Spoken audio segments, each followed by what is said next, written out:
Good morning, everyone. I hope this finds you well. Welcome to the Bath Life Business Club, featuring more tales from the lockdown. I'm Greg from Media Clash. We hope that you, your loved ones, and your team are as safe as they might be in these very, very strange times. Lockdown and the pandemic has affected us all profoundly and will enduringly, personally, professionally. How are we traversing this new world? What do we hope and maybe fear about the new world we're emerging, blinking into? Do we even secretly like this odd cocoon? Before we come on to discussing this with our panel, a few updates for you. New, Bath Life Business Surgeries. We've run a couple of these now. We ran one recently with a free session on employment and HR with our partners Mojas Druid. We'll have subsequent events offering free practical advice to Bath businesses. For example, getting match fit for return to work, dispute resolution, and for those with deeper thoughts of mortality, wills, and LPAs.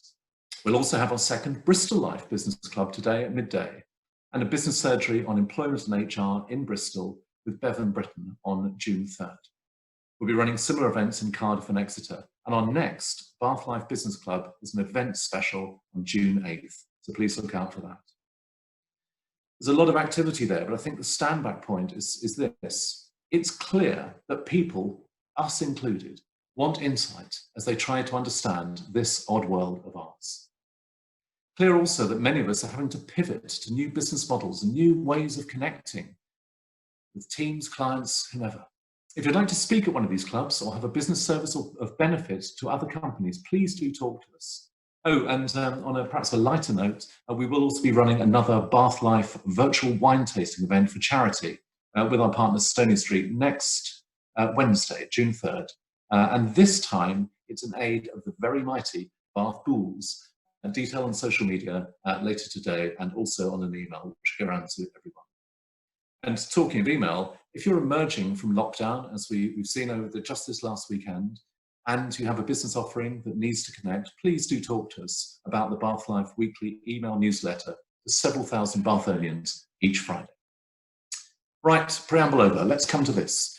We have, as ever, an eclectic group of speakers today from all areas of Bath Life. I'll be running short interviews with each of these and then throwing it open to questions to all. If you look at the bottom of your screen, you'll see a little Q&A button. Please do supply any questions you have. They can be anonymous if you wish, and we'll take as many as we can during this session, which will close at about dead on 11 o'clock.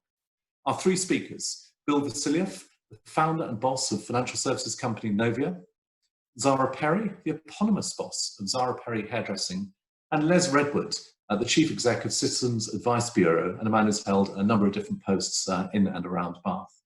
All, as it happens, of these are former winners of a Bath Life Award. So there's that. And all, of course, have stories to tell, tales from the lockdown. Let's start with Bill. If we can bring you to the screen, and we will run a couple of questions with you. Bill. Hello to you, Bill. Morning, Greg. Morning, everyone. Morning to you. So let's start with setting the scene with Novia, and I'll come to a couple of personal points to you, if I may. Just give us some idea of this proper scale business that's rooted in Bath, started in 2008, I think. Roughly how many people? What sort of size are you? Yeah, we've been trading in Bath for about 12 years now, and whilst we're a big player in Bath, we actually compete with a lot of national, multinational, and even global players. So in Bath now, we've got about 180 staff. And the reason we're in Bath is that I've lived here for 30 years now and wanted to set up my own business, really, with my partners, which is why we ended up in Bath. And we've actually got two businesses now. We've got Novia Financial, which is the one that everyone's heard of. And about 3 or 4 years ago, we set up another business, an offshore business, Novia Global. Now, when I say it's offshore, all the work's done in Bath, but the money is held offshore. Novia Financial is, I would say, very profitable. It's going extremely well. Novia Global is getting there. It takes quite a long time when you set a business like this up to get to profit. The good news is when you get to profit, it's based on assets under administration. So at times like this, when a new business is harder to get, it takes a long time to run back down to a loss. So the business is very healthy. Okay, can I ask you about that point then, in the specific context of the pandemic, of lockdown, and so on? That, you know, everyone looking from the outside at other sectors sees better or worse or whatever. Is it fair to say that financial services is amongst the most robust of all the sectors currently?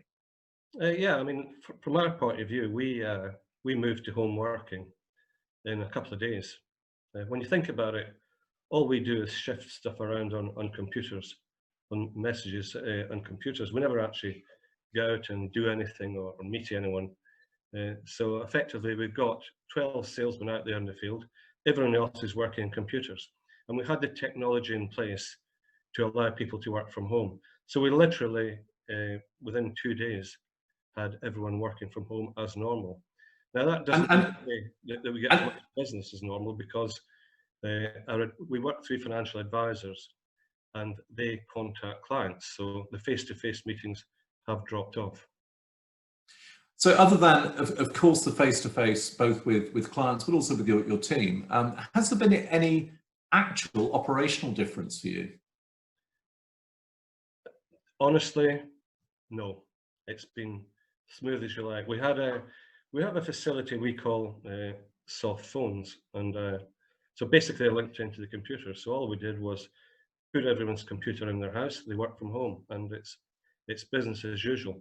Now I think there's a longer term issue that the business, the teamwork, the ethic slowly breaks down. So if you've a business culture, it's hard to keep that culture going when you've got new joiners and you're not meeting everyone day to day. So I think long term there would be an effect, but day to day right now, nothing. And have any of the team been furloughed? Yeah, we had a maximum of about, I think we went up to 9 people furloughed, but we're still quite busy, and we're back down to 5 now. So yeah, and that's a very low proportion, certainly compared with many other businesses. It wasn't because we need the money, which it's nice to get the money, but we might need to come out of lockdown. Well, let me talk to you about that, and it's something I'll ask our other panelists as well. What is your current working assumption for your business about return to work being defined as the office opening up, you broadly together, maybe there'll be some homework and so on? When do you expect Novia to be back physically together? I expect to start going back to work probably in August, because we don't have to go back to work. We won't rush to go back to work. The virus is still out there. So we'll probably start going back to work somewhere in August, and that'll be very much on a staggered basis. Some people working from home, some from the office. So we'll feel our way into it gently, and I would expect to be back to work as normal, probably about the year end, where everyone is back to work. Do you expect everyone to revert to whatever their work pattern was before March 15th or some such? In other words, if they were previously always in the office, will they always be in the office going forwards? May it be more blended? There'll be more home working, Fridays, whichever it might be, and so on. I'm a believer in people being in the office, so I think we'll all return to the office. Some people like working at home, but I'm pretty skeptical about it. I think it's fine just now because there's not a lot else to do but work, so it's fine. But once the lockdown's eased and there's other attractions, then I personally believe people don't work as hard from home. Can I intrude on a managerial point, which is this? Imagine, hypothetically, some current Novia team say, you know what, we've been able to work, we believe, more effectively, we don't have to travel to work, blah, blah, blah. We would like to work from home. How will you approach that managerially when you have a very clear view that all being in the office is better? It's interesting. Some people do want to work from home just now, but basically their contract is to work from the office, and I think we'll follow that through. It brings a huge challenge to management if you allow people to work from home. It changes everything, and how do you monitor the workload and all that sort of thing. So I'm a believer of being in the office. Um, I think we've all heard that quite loud and clear, Bill. So that's and you know we each have different start points and maybe end points. Who knows how this plays out? You mentioned challenges. I'll give you one potentially, which has happened just this morning. It'd be interesting in your views on. Just today in your world, M&G Prudential has bought Eccentric here in Bath from Royal London. Do you expect them to invest, and is that then a challenge to your own stellar growth and success to date? An interesting story. I worked at M&G. I was on the executive board there when Prudential bought M&G. Since then, Prudential split up, and M&G now owns Prudential. So it's about turn. This process has been going on for 4, 5, 6 months. We know a lot about it. It's clear that M&G are going to leave the business in Bath. Eccentric is going to be based in Bath, which is good news for Bath because it brings jobs here. It's bad news for us because it's competition for employees. So I wish they weren't here, but they're going to be here, yeah. And I suppose as a more general point, it shows that, of course, deals can be done in lockdown. They may well have started 5, 6 months ago, as you say, but completion of deals as a sort of almost like a bellwether of how business is done. Even in these attenuated times, deals can happen, which is you know, overall good news, albeit not great to have a yet bigger competitor perhaps on your own doorstep, as it were. Can I come on to a personal point? So how has it been for you, Bill, personally? You're a big sports fan. There's no sports either to watch or to go to. There's no eating out. There's no socialising. How has it been for you domestically? I'd say, luckily, the weather's been really nice. Got a nice house, nice garden, so you can get out a lot. It's getting very tedious, to be honest. I'm a big sports fan. I like going to the pub. I like going to restaurants. And it's getting really tedious. The good news is that golf started a couple of weeks ago. I've been up 5 times since it started, so that's a help. But I would say it is getting tedious, actually. Yeah, well, I guess we're all at some point of boredom threshold and getting towards the end of that boredom threshold or about to broach it. But Bill, for now, thank you. I will call you back in a sec. I'm going to move over to Zara, if I may. Thank you, Bill. Thanks. So Zara, hello. You're in a very lovely looking place. Is that a conservatory? Looks delightful. It is, yeah. Morning, Ken. Greg, morning, everyone. Yeah, I'm in my conservatory at home where I've spent most of lockdown. Well, you've, you know, the nature of these business clubs is to get very eclectic mixtures of people with different experiences. And clearly your experience is about as diametric, I suspect, from Bill's as might be imaginable. Talk us through your thoughts as the founder, the business owner of Zara Perry Hairdressing in mid-March or whenever, when you realised your business would have to go on hold. I think that's a good question, actually. For me, it was quite a uncertainty, sort of an uncertain decision, really, because at the start of March, everyone started taking it upon themselves to close down, and I think that was the hardest decision, was when. That was my biggest one, and I did hang on till the very, very end. And as soon as we were mentioned by the government, it left you sort of no choice. So yeah, that was hard for me. I think owning the business throws many obstacles, but yet this is my biggest one. And being forced to close is a really sort of, I was so unsure, you know, whether we're going to open the door again. I actually cried locking the door on that last day. It was quite an emotional journey, that one. That, I mean, I don't want to dwell on that. That's a very personal experience, but again, I suspect many business owners would have had, you know, a whole raft of different emotions and hitting you at different times. Yours is a very physical. You're closing that door, and that's the door with your name over the top. I want to come to that point that owner-occupiers tend to associate themselves very closely with their business. So how has it been for those, whatever, 2 months since or a little bit more, for you personally, that what you do and what you are is defined in some part by your business, and you've not been able to do that?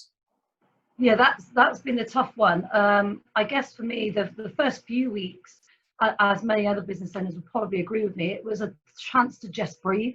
You know, it was a chance to actually go, okay, fine, let me just sit and have a think about what I want to do, where I want to go, where does the business need to go, what can I do to make that better. So the first few weeks for me were nice, they were okay.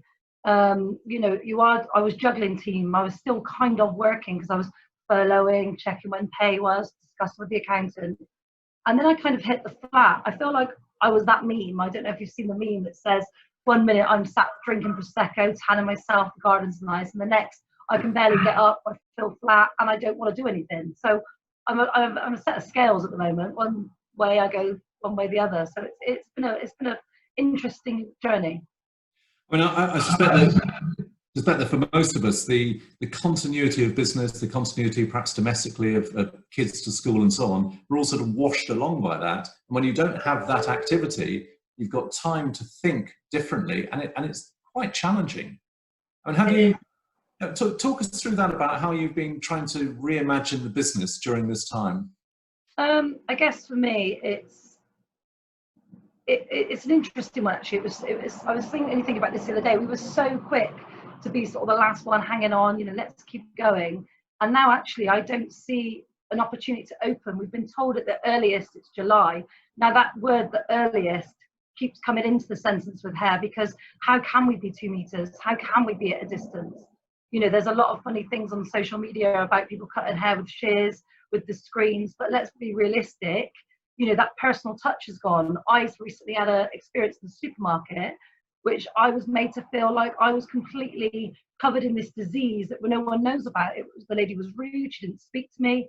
And, you know, that personal touch is part of my job, to make people feel better, to make people feel, you know, loved and better about themselves. So I think that's going to be the hardest challenge, is how are we allowed to bring that kind of back, you know? Clearly there will be, you know, some degree of government guidelines, and I'm going to try to avoid using the word Durham purely for example about guidelines, but there will be guidelines for all sectors to come out. Is there what's the communication like between you and other similar establishments in Bath? Is there a desire to, you know, go at the same time, have a united approach, or are you all simply isolated? It depends. With the hair industry, there's the National Hair Federation are fantastic, and if you're a member of them, for all hairdressers, it's a really, really great opportunity. I mean, they talk firsthand with the government, so we are getting things, guidelines for that. In terms of with Bath, I'm not sure if there is a union of hairdressers. I do believe Minuteman Dave has set up Bath Bounce Back, which has been fantastic and really, really good to see how businesses are opening. I know there's a few salons on there, so that's been quite interesting to see, you know, what people are offering when they return, what's going to be their opening times, are they going to be sort of staggered, and things like that. So that's been a really good opportunity for me actually. And it's, you know, I'm slightly out of the city, so it's nice to have that touch back in with the city. Unless I visit and drive in, I feel a bit sort of isolated away from it at the moment. And in terms of guidelines, I want to put this to you. We heard yesterday of a friend who had a hairdresser come to their house to cut the family's hair. Clearly that's in breach, but what do you think of that, either professionally or personally? It's so mixed. I'm a strong believer in no home hair colouring, and that's been a tough one for me as well. You know, I've had a lot of guests ask me, you know, what colour do you recommend? What can you recommend? I'm my profession. I'm the person that I recommend, and yeah, it's a tough one. It's a guideline. I think it spirals with everybody, doesn't it? You know, there's the pictures of the beach being packed at the moment, but yet we've got to keep 2 meters. It's the same with that. I haven't broken one guideline, and I've pretty much been isolated. So yeah, for me, please wait for us. I think it's the, you know, the best option. You know, is your hair that important? Yes, to some people it is, but actually to break a guideline, it's, you know, I'm a strong believer in the rules.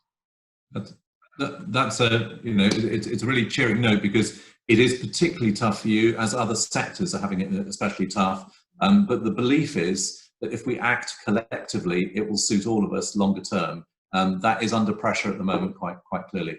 Zara, for now, thank you very much. I'd like to bring in, thanks. We'll bring you back in a sec.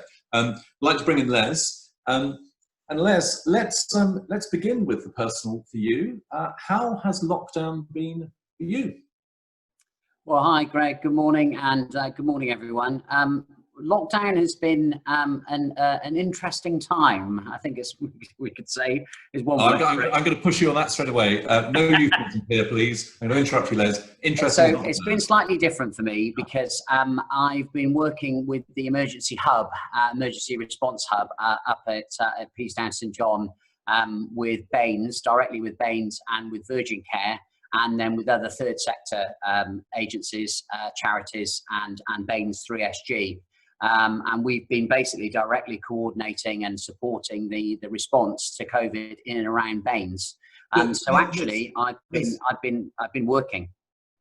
Sorry, just to interrupt you slightly, I'll come on to the charity and the great work that's being done. I'm interested from a purely personal point of view, domestically. You're well known as a buoyant, positive personality. Has your sense of self changed? You can't be that person contained within the four walls and so on.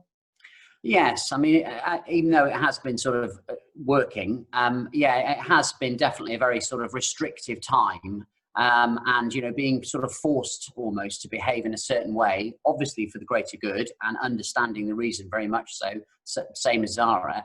But yes, it's been very challenging, and the usual sort of being able to go into the city and meet people and the various events that go on, all of those have stopped. And you can't go to a cafe, you can't go to a shop, you can't go to the theatre or cinema. It really has clipped lifestyles and my lifestyle, and makes you very reflective, I think, doesn't it? More analytical of yourself and your place in the world. I've certainly done a lot more thinking, I think, about what life's all about since lockdown.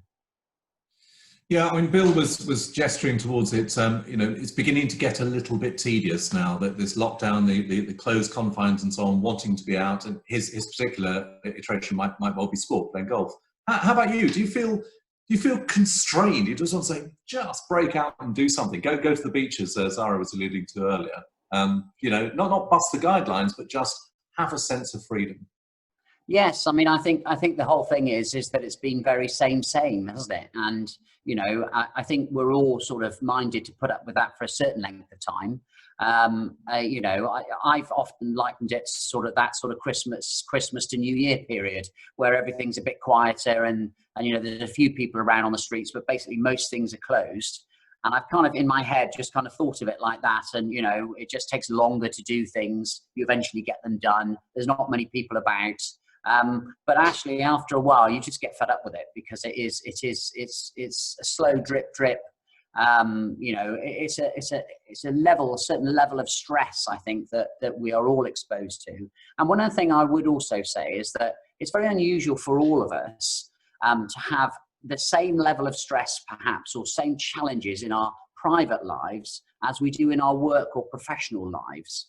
And it's a really difficult thing to cope with, I think, and this is why I think there's going to be a lot of mental health challenges coming out of this, and there have been, because it's quite rare that you go to work and you're facing a set of challenges that everybody's facing, and you come home and you face those challenges in the same way. And even if you're working remotely in a spare room, everybody's under that same level of pressure, and it's quite rare for us all to be in that situation. So I think that's quite wearing and quite exhausting in the end. And yeah, I personally would agree with that very much, but perhaps a different take also is that it's a form of leveler, that we, whatever background, experience, company, brand, whatever it might be, we are fundamentally, that old phrase, we're all in this together, and hence the need for collectivity, which is hard. I want to come on to the... Yes, and it shows the power of Mother Nature, doesn't it? Both the restorative, but also, how nature can give us such enjoyment, the sense of, I'm sure, many people out for walks and the sense of joy in nature, but also how nature transforms and takes back over cities, which we as mankind have perhaps, done what we've done. Let's come to the citizens' advice. Tell us about how its role has changed because of the pandemic, and perhaps move on to talk about the hub and the collective actions. Yeah, so obviously one of the big things with Citizens Advice is our face-to-face services and also our high street presence. And those two USPs were very quickly removed, and we had to move to go to phone service. and also, you know, to work effectively doing everything over email. So that's been a real challenge for us. We backfilled a lot of our phone lines and increased our phone capacity. And also we've added in a web form facility as well on the Citizens Advice, on our Citizens Advice B&NES website. So we were able to quite quickly rewire our service in response to what happened. One of the biggest challenges, we've got about 20 staff and around about 100 volunteers. And one of our biggest challenges actually initially with our 100 volunteers were that most of them, or a great deal of them, were over 60 or 70. And of course, a lot of them ended up shielding straight away. So initially that caused a bit of an issue for us. Of course, we've been able to get around that now with virtual working. And it's been quite a challenge actually, especially with our age range, to get them to adopt this kind of new way of working. It is, you know, technology is a bit challenging for has been challenging for some of them. But, you know, my staff team have been great and very supportive, especially my IT team. And they've really literally gone through in handheld, you know, on an individual basis to get a lot of those volunteers that found it a real challenge up to speed. So we've been able to actually respond quite quickly and quite well to the challenges. Then, of course, literally within about a few days, the hub concept came forward. And this is something we'd actually been talking about for about a year. Could you just explain the framework of that, who is involved, how it's structured, and what it's seeking to do that could not be done individually previously? Yes, so yes, absolutely, Greg. So basically what happened was these conversations between the council as the local authority, between Virgin Care as the main sort of healthcare provider, by default the CCG, and also then the third sector, have been going on for a while in terms of us getting together and working more closely as a partnership. And we're trying to pick our way through getting the council and Virgin Care and organisations like B&NES 3SG to come around a sort of central objective and work together to provide a better service, a more effective service, a more efficient service in B&NES. Now, unfortunately, it's taken a dreadful situation like COVID-19 to actually make that happen. But when COVID-19 broke, the champions were effectively in those different areas all around the table. So it didn't actually take that much to then bring us together to actually form the emergency hub and then bring in the other key organisations to do food deliveries, to do medicine deliveries, to give advice, Bathminder involved, mental health support, Virgin Care obviously plug in a lot of the clinical and healthcare side and the NHS partnerships. And then obviously the council have access to a huge range of resources and support that make the whole thing work. So that's what we were able to deliver very, very quickly.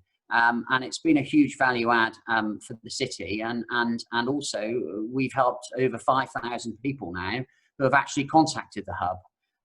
So it's been a real benefit and a huge change for us at Citizens Advice in terms of how we work. You've touched on, in a sense, it's a shame it's taken a pandemic to help crystallise this, but this, you know, that phrase, necessity is the mother of invention. Well, perhaps necessity has actually speeded up this process that wouldn't have happened otherwise. Is that fair? Absolutely, Greg. And you know, I've said this before and others have said this, you know, sometimes it's a bit like, I know it's not the same as being in a war, but it is a bit like the war and the challenges, some of the challenges we faced at that time. And out of often great adversity in those kind of situations, sometimes, you know, great things are delivered. You know, great advances in technology, for example, often happen, you know, in the war, but in a war situation.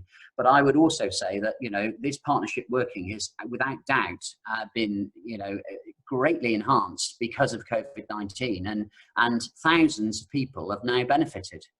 You mentioned the war analogy and how advancements can come in difficult times. I'm sure we're all aware that the NHS was specifically directly born of World War II. Without that, we would not have this system in this iteration, at least. Let's come to the point about the CAB being right at the front line of society. We may all be, you know, cloistered, contained in our houses or whatever. Your volunteers are right there with people at their deepest needs. How has lockdown changed Bath people? What sort of different needs are you experiencing? Yeah, there's a couple of challenges there, actually. Firstly, there's been a vast increase in the types of people coming and needing advice and support, which actually has been quite good for us as a charity and as an organisation. We're actually dealing with quite a few people that we haven't we're sort of dimly aware of who we were. We've obviously got a lot of national brand recognition. Citizens Advice has been going for 80 years, so most people know about it. But a lot of people don't really understand what we do and the free advice and free support that we give. Now, of course, obviously everything that's happened with all the money changes that have been happening in terms of benefits and then in terms of obviously the self-employment schemes, the furlough schemes and so forth, we've had a raft of people now, and I don't like the term, but you probably would say middle class people that perhaps wouldn't have necessarily thought about using us, that are now fully engaged with us. And we are able to support them. We've got the capacity to support them, and the hub also helps with that. And so that, I would say, that's been one of the biggest change. A lot of people that have needed advice and support have now utilised us and supported us. But also on the flip side of that, there is a challenge with our most acute need clients. And these are the clients we operate in the one-stop shops in Bath, in Keynsham and Midsummer Norton. And these are the clients, sometimes they don't even have phones. So the idea of them being able to sort of log on and put their details into a website and so forth is just an absolute non-starter. And there has been, as I'm sure you're aware, some brilliant work with Genesis Trust and Julian House and DHI to get a lot of those homeless people off of the streets during COVID. But we are concerned that, yes, they've got that support, but also it's the longer ongoing sort of support that they need, the acute need, is not getting supported because we don't have those face-to-face services, and we don't have the facility for them to be able to walk in with whatever their problem is and us be able to sort it out as we have done previously. And if you look out a little bit further ahead to, I'm not going to use the word new normal, but whatever the iteration of society might be, is there a potentially helpful side to this pandemic, that we're all more open, more aware of each other, our own needs, frankly, our own mortality, which may actually help in terms of awareness and actually talking about problems going forward? Or is that pie in the sky? Yes, I think it's made us all more aware of each other and more understanding of each other. And, I think it's heightened all of our emotional intelligence, hasn't it? In terms of, our space, our personal space and the way we interact with people. But it has made us, think about the impact that we have on directly on other people around us, but also in the world in which we live. It's very interesting, obviously, that a lot of, the pollution and congestion in the city has completely gone.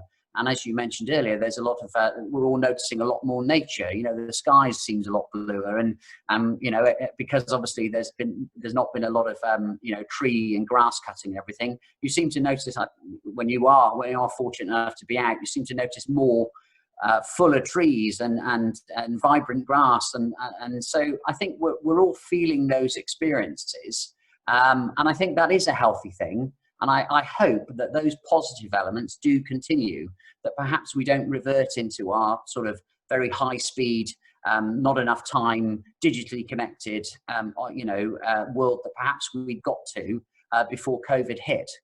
We'll come on to some of those bigger trends shortly, but last question for you in this part. For all the businesses and people on this call, and of course those who watch this video subsequently on the Bathlife YouTube channel, how can they help right now? Well, we have, through the hub, we have a volunteer service, which is in essence coordinated by B&NES 3SG. There are actually over 2,000 volunteers, amazing volunteers that are registered through that. But through the emergency hub, people can still get involved. And I would also say that, the challenges for charities, as we've sort of touched on, are huge at the moment. So if you can find it sort of in your heart in any way to support directly a charity that you really understand and want to work with, then please donate to those charities. Please try to give your time. And also perhaps on social media as well. If you can't afford to give anything, or you're already given the amount you want to give, then perhaps just assist on social media in getting that message out there, and leave a testimonial if you've used a service or a support service. So there are all sorts of ways of supporting, but there is great need in the charity sector at the moment, and direct support is really appreciated. Thank you indeed, Les. If I could bring Zara and Bill back, so we'll run a sort of panel session now. Thank you. So I want to take this in whichever order you like. Tell us about some of the surprises, whether positive or negative, that you've experienced in perhaps your teams or others during this lockdown. What has surprised you? Well, from my point of view, some of the things that have the biggest surprise really was when the NHS asked for volunteers to help them. The sheer number of people that volunteered, and in fact, even my son volunteered to do deliveries on his drug deliveries on his motorcycle. So he'll appreciate that, even Bill. Well, he's a 20-year-old kid, 22 or something. You don't expect, they volunteered, so everyone's joining in and helping, and certainly the local shops are all clubbing together and arranging deliveries. So it's amazing how people have come together. Yeah. And Zara, the surprise, perhaps positive or negative, that you've experienced? Yeah, I was going to say I agree with Bill. Really, I'm actually an NHS volunteer myself, so that was one of the first things I did, because I knew I was not doing anything for a long time. But yeah, no, I think it's been really nice to see, and Les, as you said before lockdown, we were all very busy, everything was very driven, and it's been nice to I've actually found businesses in Bath, small businesses, have all just kind of blossomed a little bit, and it's given a bit of breathing space for small businesses to kind of shine and do little things like that. As our local pub has kept us going through Easter, VE Day, picnic baskets, takeaway, Friday Fish Day. It's been really, really nice to see small businesses blossom as much as the trees, Les. And Les, I'm not looking for negatives, but I'll ask you for a negative, perhaps. I mean, have there been, disappointments where you thought, come on, or alternatively where people haven't stepped up to the plate, without naming names?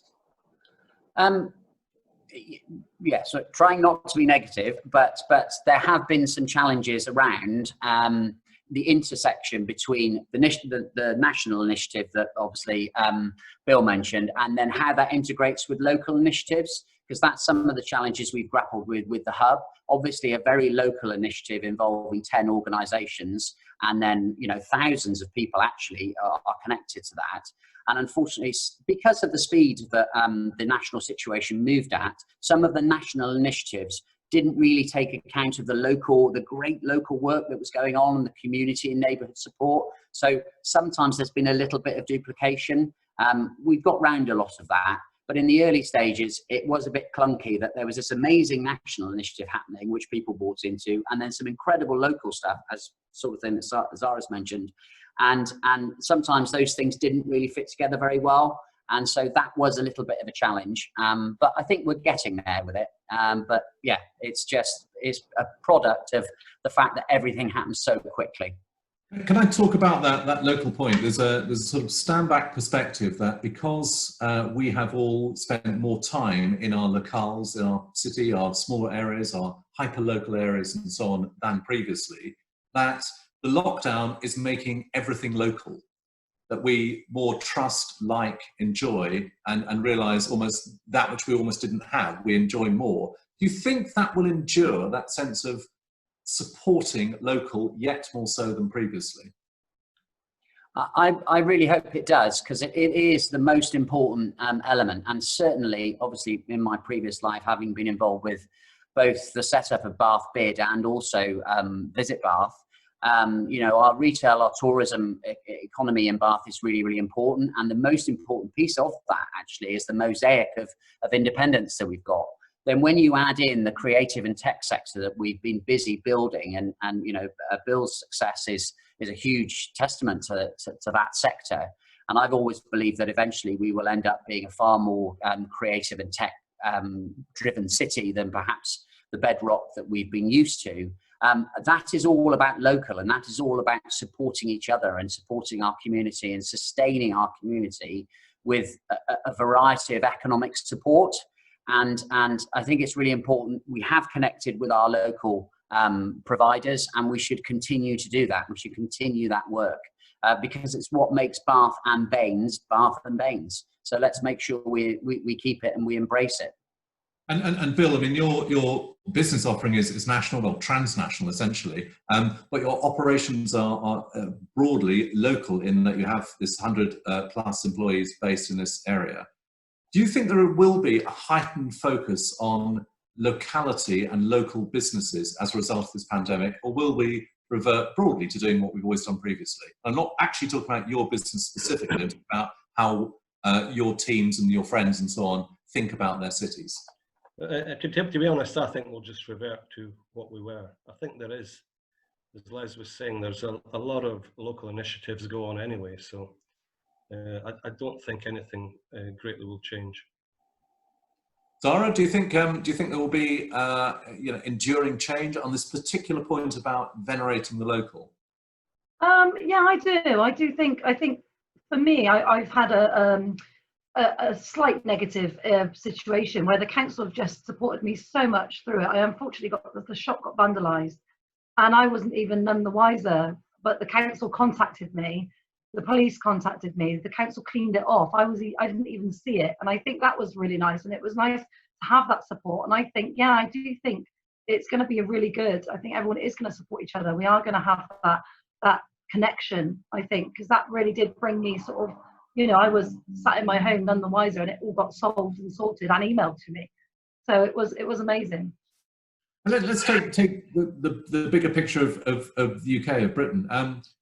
Do you think we are ready to be as decent and collectivist post-lockdown as we are now? Is there a prospect of that sort of cultural revolution, or broadly, and you haven't quite said this in this context, Bill, will we revert to where we were previously? Is there going to be any form of change nationally?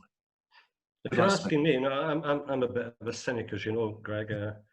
I don't think things will change that much. I think we're coming out of lockdown now. It's been fun in some senses. If you look at the people clapping for the NHS on a Thursday evening, it's become a social event. So people are all like, which is nice. But I think, for example, that won't happen again. So I think we revert to what we were, because that's what we like doing. So I don't think anything's really changed. Les or Zara?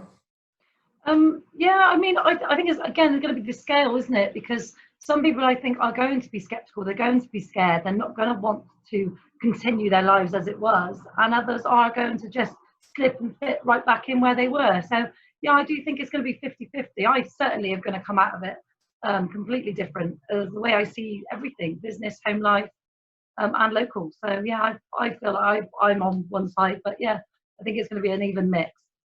Les, whether for you personally or more generally, and I'm thinking about it as sort of a national point, will Britain be changed by this materially or not?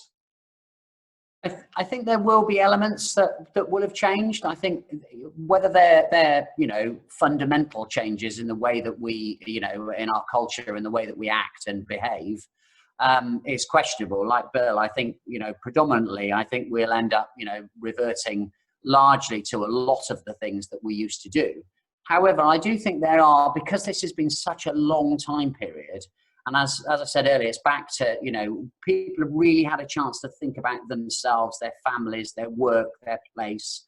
And they've really had the time to engage with things that perhaps they've always wanted to do, but they've just never got the time to get round to them. And now we've all done it, I'm sure we've all, cleaned out our sock drawer or done, gone through loads of old photographs that we've been meaning to go through, or done some art or read a book that we should have done. And I think that's a really healthy thing. And I think hopefully some of those really positive elements will stay. The people will say, actually, no, I now want to read another book, but I've never got the time. And I really enjoyed that.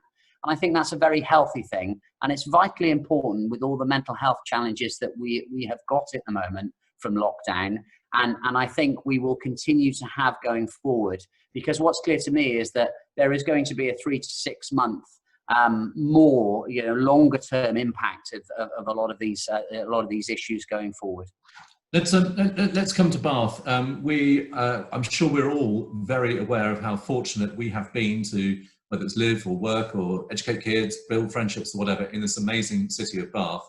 And if anything, the experience that we've had sort of domestically with friends and so on is that, if anything, people have yet more fallen in love with Bath because it is such an extraordinary city. And of course there are, and that's not at all to ignore the horrendous clefts of poverty and deprivation in the city that Les in particular inevitably will have been working with in your various iterations. But we're also fortunate in that this area, the wider area, is one of the lowest for coronavirus through the country. But I want to talk about Bath as a city, both from a resident's point of view, but from a business point of view, how it might be affected. Tourism is extinct. So what's the midterm effect on a city defined by tourism, retail and hospitality? Les, I'm thinking of your various civic roles previously. Perhaps you'd like to take that. Bath in totality, it's been this sort of gilded place, and actually it's going to be more complicated going forwards. Yes, I mean, back to the point I was making earlier, a lot of our bedrock of our employment and income for us as a city has been based on the service sector and the retail sector. So that has been, by this, unique nature of this virus and the impact that it's has had hardest impact into that sector of the economy. But that is still, although we have amazing creative businesses and financial services businesses in Bath that generate millions and millions of pounds into the city, it is still predominantly the retail and service sector area that has been really, really hit and really affected.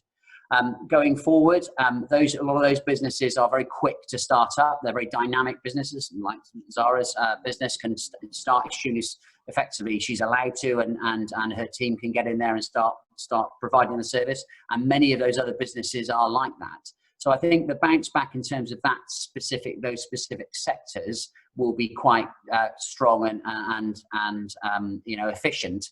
The challenge, I think, will be in terms of the visitors and in terms of people coming back into city centres and the nervousness around shopping and getting your hair cut and nails done and all of those other things that you can do, use those services. Will people actually have the confidence to be able to come back and then dwell and spend time and then spend money? I think that's a longer term challenge. And specifically with Bath, we rely on a lot of the profit, for want of a better phrase, for the city comes from our international tourists. They actually are the highest spenders that come into Bath. And we will probably struggle to have a lot of those international tourists, certainly I would say for the next year or so.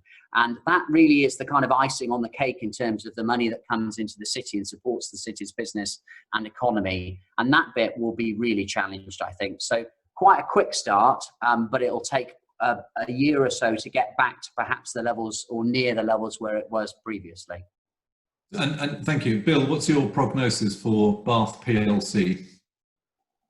Similar to Les, really. I think we're in for a tough few months, but I think next year things will be back to normal, on the assumption that we don't get into a long-term lockdown or impact of that. I think, if a restaurant closes, someone else is going to open one, aren't they?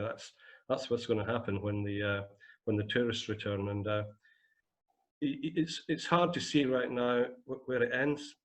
Has the virus been any more serious than a lot of other viruses? I think the answer is probably no. Actually, a lot of other viruses we've had have been much more severe in terms of their impact. What seems to be different about this one is it's highly contagious. Maybe not so devastating, the number of deaths actually. So are we overreacting? And I'm not saying we are, by the way. I'm just saying there's a long way to go yet in terms of learning where this ends up. But my overall view is that in a year's time or so, we're back to business as usual. I think the thesis in response would be that had we not reacted as we did, it would have been worse. And arguably, as per the analysis yesterday, had we reacted earlier, it wouldn't have been as bad as it is. that will come out in yeah, wash. there's some truth in that. I think that's right. But as I say, we don't really know yet where this ends up. Zara, what's your take on sort of midterm? We've got an unimagined sort of terrain in the next few months, but sort of midterm into next year and beyond. Do you think Bath is sufficiently diversified, resilient, beautifully inventive, and so on that it will ride that out, or is the fundamental change, because so much is based on international, as Les has said, and tourism more generally, it will affect Bath midterm as well? Yeah, I'm kind of agree with Les and Bill, because there's that sort of sense of, you know, as you said, Les, it is going to take a while for people. People are going to be a bit scared. You know, there's going to be the flurry, the rush, you know, which I don't even know how I'm meant to start preparing for roots and nails. You know, there's going to be that huge rush, but at the same time, you know, students might not go back. A lot of my clientele is students, so actually they don't need to come into the city, so they will go elsewhere. And there's a potential loss there for me with that. And then equally, you know, Bath will, I do believe Bath will bounce back. We always do. And I'm excited to see that next year. But yeah, I do think it's going to be a roller coaster. It isn't just going to slide back in. We're going to have areas where people are going to be a bit more excited. They are going to flurry to the city, especially when the weather's like this. I mean, we're very lucky to have a lot of green area. And that will bring that sort of income back. You know, I've seen people getting ice creams and things like that. So that helps that small section.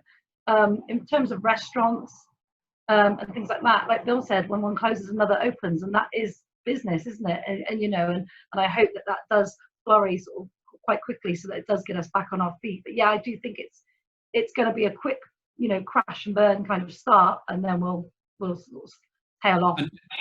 And in a structural sense, perhaps hairdressing and the nature of beauty that you provide actually is potentially more resilient, because it can't be done on the net in the same way that many other services can be provided, which then disintermediate the business operating. So midterm, are you fundamentally optimistic or not?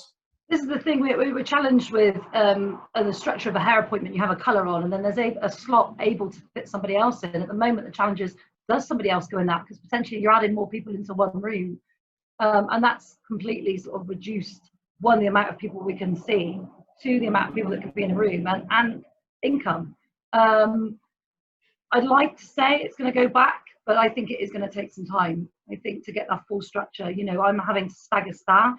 I can't have all staff in at the same time.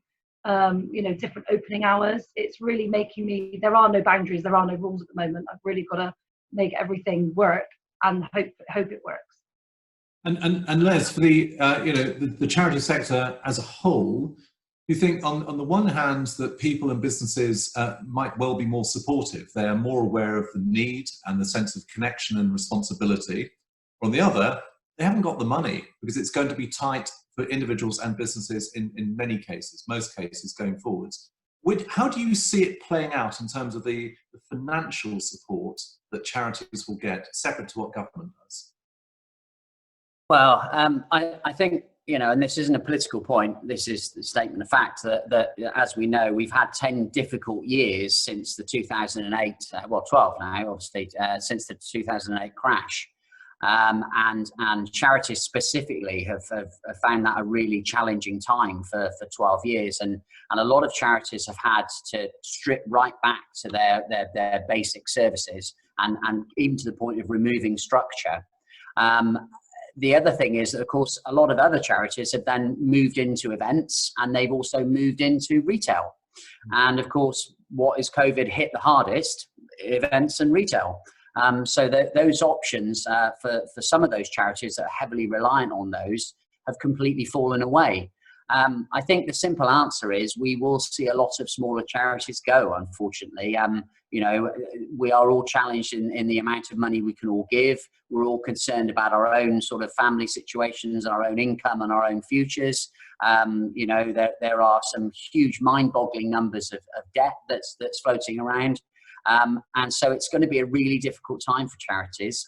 The government help is important. It's a great help.